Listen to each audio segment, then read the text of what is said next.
Ayan mga ka-brother, ito po yung ating nilinis na kasko na sa ating kasamahan kay Brother RJ, kay Solitero. Ito mga ka-brother ay lawaan. 19 feet ang haba, tapos ang luang nito ay ito mga ka-brother, ang luang nito mahigit yan 20 inches. 20 inches ang luang mga ka-brother, tapos 19 feet ang haba. Ang haba ng baul ay 19 feet. Yan, nilinis natin ito kahapon. Kaya ang gagawin natin ngayon ay mamasilyahin natin. Bale, itong loob muna ang ating mamasilyahin. Bukas yung kalahati. Dahil nang nilagyan pa natin ng tapal itong mga tama ng power saw para maganda ang pagkakamasilya. Kaya mga ka-brother, at magtimpla muna tayo ng epoxy. Kaya mga ka-brother, ito yung epoxy ating gamitin. Yan. Bali, haluin natin yan, tapos ang gagamitin natin pang palabnaw ay gas lang.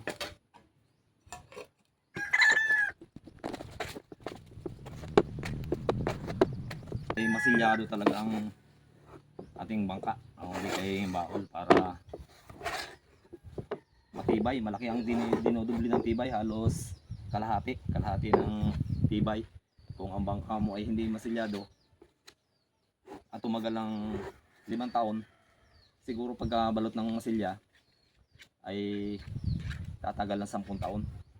Ganon ka laking bagay ang masilyadong bangka mga ka-brother. Kaya talagang kami pag nagagawa ng bangka ay balot talaga sa epoxy. Yan, gas lang mga ka-brother, yung kerosene ang ating ginagamit na pampalabnaw sa epoxy bago natin ipahid, para malambot siyang ipahid. Bali sa ngayon mga ka-brother, siguro yung loob lang muna ang ating mamasilyahin. Bukas na uli yung kalahati kasi tataob natin ito. Yung balugbog nito ay may mga rumbo, yung mga buko ay ating tinapalan. Yan mga ka-brother.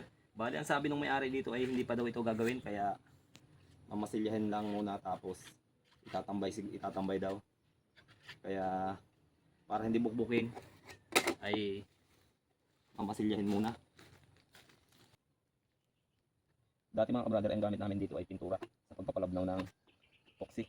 Yung naobserbahan namin na mas maganda ang gas dahil lang ang pintura ay napupulbos. Hindi katulad nitong kerosene or gas, talagang dikit na dikit siya. Tapos sa pagliliha ay ramdam talaga na malambot lihahin yung gas ang lahok. Babalutin natin ito ng epoxy, loob at labas, para kahit itambay ay hindi makakuha ng agay-ay o bukbuk.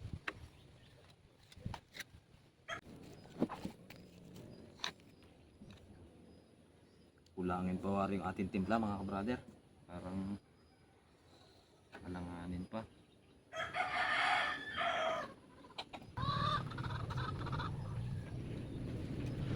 Bubuk natin ang ating timpla. Bali magtitimpla tayo sa ng paulit at hindi nakasundo yung ating timpla, dagdag na lang tayo.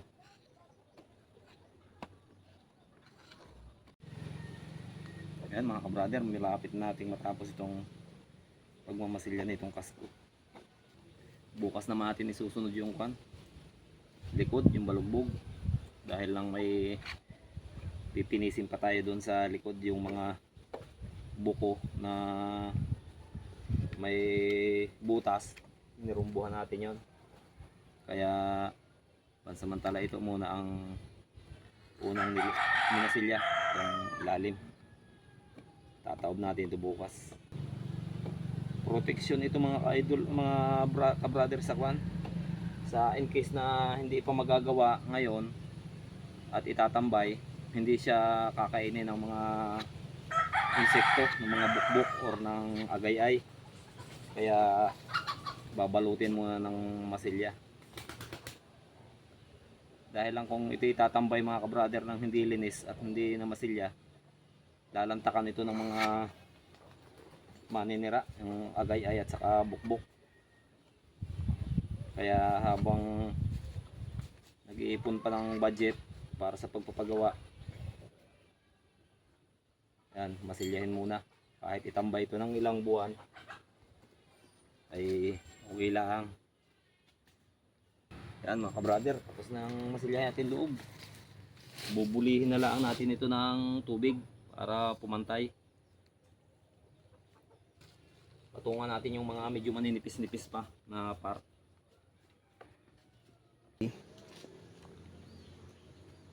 Yan mga kabrader, kami ang kuha namin pagkatapos naming masilyahin, habang medyo malambot pa yung epoxy, ay binubuli namin ng tubig para lumaki, lalong kumantay siya. So, sa pagkakapahid natin ng palita ay hindi natin maasahan na yung mga pagitan ng dinaanan ng palita ay kuan, may guhit. Kaya dito sa amin, once na matapos masilyahin, yan, gaganituhin ang tubig. Kamay mga kabrader, na basa ng tubig para pumantay ang minasilya. Wag lang masyadong paligo. Yung kusa ko na basa lang siya, wag lang dumikit yung epoxy sa kamay.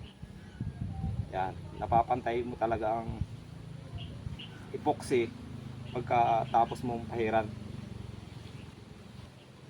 Ayan mga kabrader, oh. Okay na yung loob, bukas naman yung labas. Yan. Yan ang kinayarian nung kasko nating nilinis. Madalang na mga kabrader makakuha ng ganito kaluang na kasko kasi ang hirap na sa kahoy. Talagang makakabili ka nito kaya lang mahal. Mahal na ang aabutin itong ganitong kasko. Ito talaga ay magandang panghanap buhay. Pagka pansariling gamit, maganda talaga ito. Ayan mga brother, maraming salamat at hanggang sa muli. God bless po sa